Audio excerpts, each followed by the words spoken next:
Hello friend, नमस्ते, राम राम। मैं हूँ रीना यादव। मैं अपने यूट्यूब चैनल पे आप सभी स्वागत करती हूँ। मैं आप सब बीच में एक बहुत प्यारा कजरी गीत लेकर आई हूँ। मेरा कजरी गीत कैसा लगे कमेंट बॉक्स में जरूर बताना। अच्छा लगे तो लाइक सब्सक्राइब शेयर दोस्तों जरूर करना। आप सब बहुत बहुत धन्यवाद। टिकट टिकट के बाबू हम विदेशवा जीवे ना। टिकट टिकट के बाबू हम विदेशवा जीवे ना।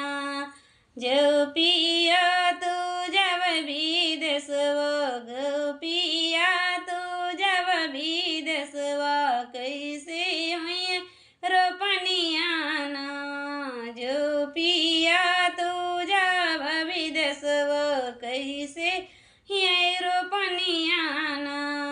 साढ़ सावन पिया बरस बदरिया साढ़ पिया बरस बदरिया भरला ताड़ तरैया ना। साढ़ सावन पिया बरस बदरिया उमड़ैता तरैया ना।